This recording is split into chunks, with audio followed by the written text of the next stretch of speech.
Hello everyone. तो आज मैं दिल्ली में आया हूँ IIT जैम 2025 कॉन्क्लेव में और मेरे साथ है पारस सर। तो तुम लोग जो केमिस्ट्री की इंडिया में करेंटली स्टडी कर रहे हो, वो बीएससी कर रहे हो, एमएससी कर रहे हो या नेट गेट की तैयारी कर रहे हो, तो पारस सर को तो सभी लोग जानते हो। तो पारस सर जो एक एडुकेटर हैं, एक ऑथर है और एक बहुत ही ज्यादा मोटिवेटर है, बच्चों को मोटिवेट कर रहा है रिसर्च के लिए। तो वेलकम पारस सर। तो कैसे हैं सर? मैं तो बढ़िया, आप कैसे हो सर? बस तो सर आपकी। और मैं तो कई दिन से मना रहा था कि सर दिल्ली आएंगे, सर से मिलूंगा, और अल्टीमेटली ऐसा हो पाया कि हम लोग मिल पाए। और सबसे बड़ी बात जो थी वो ये थी कि हम लोग आज तक कभी आमने सामने से नहीं मिले थे। मतलब ये था कि फोन पे हम लोग आपस में बात करते थे और कैमरे के जैसे होता है ना, वीडियो कॉल कर लेते थे, लेकिन कभी फिजिकली नहीं मिले। और मैं काफी बेसब्री से सर का इंतजार कर रहा था। खैर आज वो ड्रीम पूरा हो गया। सो सर ये कुछ बुक्स मैं लेकर आया हूँ आपके लिए। ये PYQs है जो मैंने ही बनाई है। एक्चुअली पारस सर एक टीचर्स है, उसके साथ साथ जो यंग माइंड्स है उनको बहुत ज्यादा मोटिवेट करते हैं बुक रीड करने के लिए, क्योंकि बच्चा बुक रीड करना भूल चुका है। करेंटली मैं देख रहा हूँ बच्चों को बहुत ज्यादा नोट ओरिएंटेड हो चुका है। ऐसे काफी बच्चों को मैं देखता हूँ, उनको लगता है नोट्स पढ़ेंगे तो उसका सिलेक्शन हो जाएगा। नोट्स तो आप क्या बताना चाहिए? आप जो बुक्स लिख रहे हो क्या सोच कर लिखा? मतलब आपको कुछ ना कुछ तो स्ट्राइक किया, जो कुछ करना है इंडिया की यूथ के लिए, बच्चों को केमिस्ट्री जनाने के लिए, क्या आपने? नहीं सर, सबसे पहले तो मैं आपका बहुत थैंक यू कहूंगा, क्योंकि सर ने काफी पॉजिटिव फीडबैक रखा है। मतलब सर ने बहुत से स्टूडेंट्स को, टीफर के बहुत से स्टूडेंट्स को, IIT जैम में सर का पूरा सिक्का चलता है, तो IIT जैम के बहुत से स्टूडेंट्स को सर ने रिकमेंड किया है। सर के साथ साथ एक अनिल सैनी सर भी थे जो कि IIT जैम में सर के साथ पढ़ाते थे, उन्होंने भी बहुत से स्टूडेंट्स को रिकमेंड किया। तो सर आपका पहले बहुत धन्यवाद। सर बुक्स को, इन PYQs को मैंने इसलिए डिजाइन किया क्योंकि जाहिर सी बात है मैं भी एस्पायरेंट था, मैं भी पढ़ता था। तो उस दौरान जब मैं देखता था कि बुक्स में PYQs का जो सोल्यूशन है ना, वो PYQs के जो सॉल्यूशंस हैं, उस सॉल्यूशन में एक रीजनेबल अप्रोच होनी चाहिए किसी भी सॉल्यूशन को लेकर। तो वहां पर क्या होता था, वहां कंटेंट बहुत कम होता था। बस ऐसा होता था कि जिसने PYQ लिखा है लग रहा है कि वही पेपर दे रहा है, और वो इतनी जल्दी में है कि वो उसको बहुत जल्दी खत्म करना चाहता है। लेकिन एक्चुअल में PYQs इसलिए नहीं किए जाते। PYQ तो इसलिए किया जाता है ना कि हमें क्या रेलिवेंट पढ़ना है, कितना पढ़ना है, क्वेश्चन का लेवल कैसा है। इंटरप्ट करूंगा मैं। जी। मैं जब TIFR की बुक देख रहा था जी। तो जनरली सॉल्यूशन क्या होता है? सब लोग 5 लाइन, 10 लाइन, 15 लाइन में देख रहे। मुझे TIFR की एक सॉल्यूशन मिला, 3 पेज में किया सब। हाँ जी। मतलब जब वो बच्चा सॉल्यूशन देखेगा, मुझे लगा अरे तो पूरा कॉन्सेप्ट ही पढ़ लिया। बिल्कुल ठीक है, मतलब ये अच्छा लगा मुझे बहुत। तो सर मैंने ये ट्राई किया है कि बच्चे को जब वो कोई क्वेश्चन करता है, तो अगर किसी फॉर्मूले में आपने डायरेक्ट फॉर्मूला लिख दिया, वैल्यूज पुट की और आप आंसर तक पहुंच गए, तो ये एक रीजनेबल तरीका नहीं है। बच्चे को पता होना चाहिए कि वो फॉर्मूला कहाँ से आया, मैथमेटिकल रीजनिंग क्या है उसके पीछे, मैथमेटिकल कॉन्सेप्ट क्या है उसके पीछे, तो वो उसको पता होना चाहिए। उस फॉर्मूले का बेसिस, उसका बैकग्राउंड उसे पता होना चाहिए। तो वो मैंने ट्राई किया है, और वो सारा जितना भी कंटेंट है, डेरिवेशन से लेकर कॉन्सेप्ट से लेकर, वो मैंने स्टैंडर्ड रेफरेंस बुक से लिया है। अब उसमें सर फायदा ये है कि अब क्योंकि आपके पास स्टैंडर्ड रेफरेंस बुक का कंटेंट है, तो उस कंटेंट को कोई चैलेंज नहीं कर सकता। मतलब अगर कल को कोई क्वेश्चन आता है और अगर आपको चैलेंज करना हो उसे, तो आपको स्टैंडर्ड रेफरेंस बुक का ही रेफरेंस लगाते हैं, सपोर्ट में लगाते हैं। तो अगर उस बुक में, किसी बुक में अगर बाय मिस्टेक गलत भी लिख दिया गया है या मिसप्रिंट भी हो गया है, फिर भी IIT या फिर बड़े बड़े जितने भी प्रेस्टिजियस इंस्टीट्यूशन है वो उसे कंसीडर करेंगे, क्योंकि वो बुक का हिस्सा है, वो एक प्रिंटेड बुक है, वो एक पॉपुलर बुक है। जैसा कि कई बार हो भी जाता है कि क्वेश्चंस में कई बार मिस्टेक आ जाती है, जैसे अभी CSIR नेट के क्वेश्चन में मिस्टेक हो गई थी। तो अगर हम उसे चैलेंज करते हैं स्टैंडर्ड रेफरेंस बुक से, तो बहुत आसानी से उसे बदला जा सकता है, उसे चेंज किया जा सकता है। एक बात ये, और दूसरी बात ये कि बच्चे को, जो आपने शुरू में बोला, बुक पढ़ने की आदत जो उसकी कम हो गई है, उसकी बुक पढ़ने की आदत बनी रहे, क्योंकि अल्टीमेट नॉलेज बुक्स में ही है, नोट्स में नहीं है। टीचर के नोट्स केवल उतना ही बताते हैं जितना टीचर को आता है। और फिर वही चीजें, अगर टीचर के notes time to time revise नहीं होंगे, तो फिर वो मटेरियल एक टाइम के बाद खराब हो जाएगा। मतलब उसका कोई मतलब नहीं रहेगा, क्योंकि मार्केट में तो हर समय कुछ नया आ रहा है। तो फिर इसीलिए जो लेटेस्ट कंटेंट है, जो बेहतर कंटेंट है, जो वर्ल्डली एक्लेम्ड बुक्स हैं, उनका कंटेंट मैंने इसमें डाला है, सो दैट बच्चे को जब ये वो पढ़ेगा तो उसे बुक पढ़ने में भी दिक्कत नहीं होगी, तो दोनों तरह से उसे फायदा होगा। इसीलिए सर मैंने इसमें वो सारा कंटेंट इंक्लूड किया है जो बुक्स में है। तो आपने अभी तक कौन सी बुक लिखा है सर? सर इसमें 4 बुक्स हैं। ये है sir pioneer of GATE chemistry, ये आपके लिए ही है सर, आपके लिए ही लेकर आया हूँ बहुत बढ़िया, ये आप अपने thank you so साथ much। लेके जाइएगा। और ये इसमें गेट के 2001 से लेकर 2024 के सारे सॉल्यूशंस हैं, तो ये एक बुक है।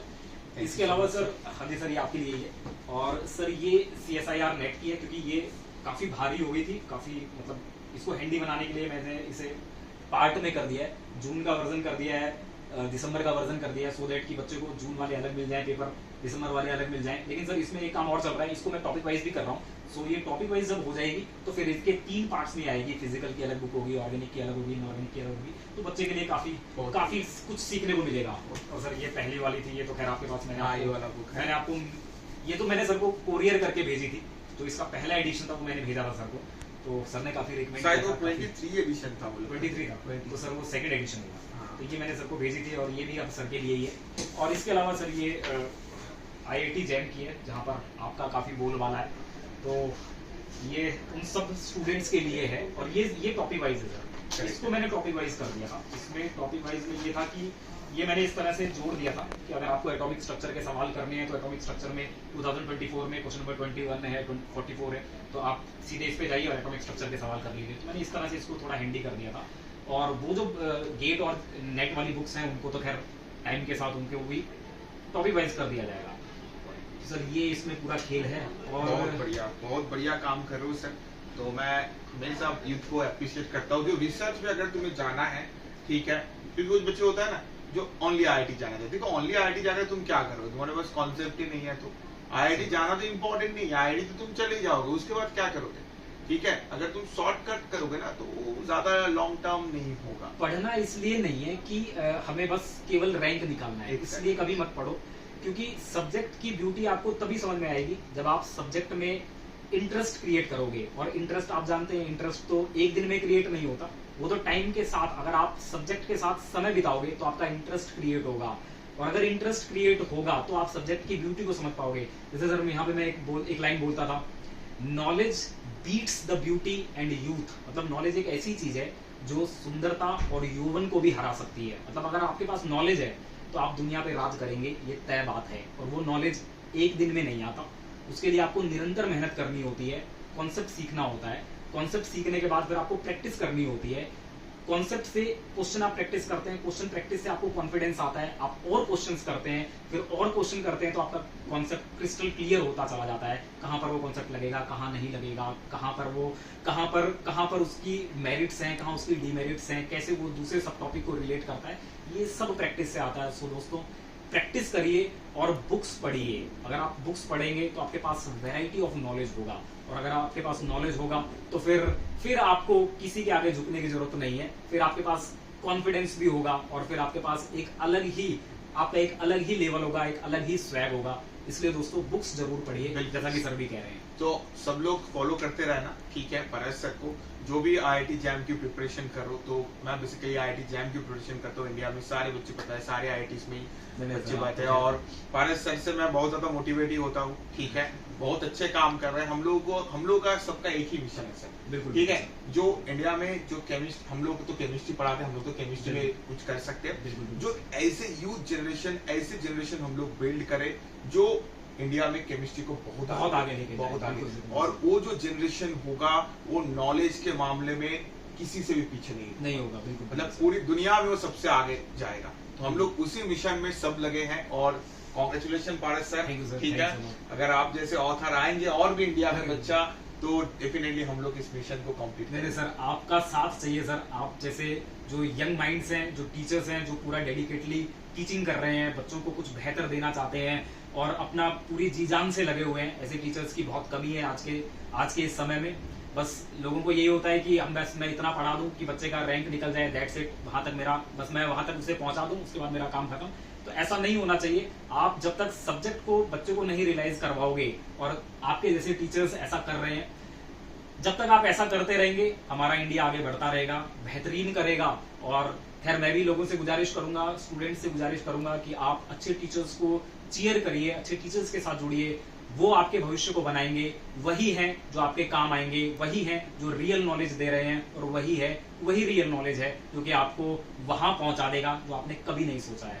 सो दोस्तों मुझे बहुत अच्छा लगा सर से मिलके, सर को ये गिफ्ट देके, मतलब अरे बहुत मुझे बढ़िया है। तो मेरी बहुत- मतलब ये सबसे बड़ी गिफ्ट है मेरे लिए, मतलब बुक के ऊपर कोई गिफ्ट नहीं हो सकता। नहीं नहीं, ये तो सर तो ये मतलब विद्या देवी सरस्वती है, इससे ऊपर कोई गिफ्ट नहीं नहीं नहीं होता। सर, ये तो मैं ये तो सर मैं अभी जब जिस दिन मनमोहन सिंह डॉक्टर मनमोहन सिंह एक्सपायर हुए, तो मैं एक इंटरव्यू सुन रहा था, तो उस इंटरव्यू में ऐसा बोला था कि डॉक्टर मनमोहन सिंह क्योंकि वर्ल्ड बेस्ट इकोनॉमिस्ट थे और बहुत पढ़े लिखे थे, इंटेलेक्ट थे, तो जब भी कोई उनसे मिलने के लिए आया करता था तो वो उन्हें बुक्स ऑफर करता था डॉक्टर मनमोहन सिंह को। और डॉक्टर मनमोहन सिंह इस तरीके से थे कि वो जब वो पीएम थे उस समय भी वो 2 आवर्स अपने पढ़ाई के लिए निकालते थे कुछ नया सीखने के लिए। सो दोस्तों इसीलिए मैं आपको कह रहा हूँ, और मैं क्योंकि डॉक्टर एपीजे अब्दुल कलाम का फॉलोवर भी हूँ, उनका फैन भी हूँ, उनको अपना रोल मॉडल मानता हूँ, तो वो भी 4 बात कहते हैं जो कि मैं आपके लिए कहना चाहता हूँ।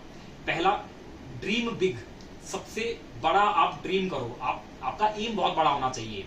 दूसरा, कंटिन्यूअसली एक्वायर नॉलेज, ये एक बहुत बेहतरीन बात है, मतलब इस बात का कोई तोड़ नहीं है, इसका कोई सानी नहीं है। अगर आप रोज नॉलेज ले रहे हो तो फिर आप एक दिन सबसे आगे निकल जाएंगे, आपके आसपास भी कोई नहीं होगा। Dream big, continuously acquire knowledge, hard work, जितना आप हार्ड वर्क कर सकते हैं उतना आप हार्ड वर्क करो। और चौथा, परसिवरेंस, मतलब आप में टेनासिटी होनी चाहिए, आप में फिरनेस होनी चाहिए कि अगर आज मैंने ये डिसाइड कर लिया है, मेरा अगर ये एम है तो फिर मेरी यही प्रायोरिटी है, मुझे यही करना है, इसके अलावा मुझे और कुछ नहीं करना। अगर आप ये करते हैं तो फिर आप ऐसी जगह पहुंचेंगे जो आपने कभी नहीं सोची है। बिल्कुल। So, थैंक यू ठीक सो है much sir, sir, thank you. बहुत अच्छा लगा सर आपके साथ सेशन करके। थैंक यू सर, मिलेंगे अगली बार भी मिलेंगे और कुछ बेहतरीन सेशन करेंगे, कुछ बेहतरीन चीजें और जानेंगे, आपके एक्सपीरियंस को जानेंगे, मेरे एक्सपीरियंस को मैं ऐड करूंगा। So bye bye sir, take care of your health. Thank you sir, thanks a lot.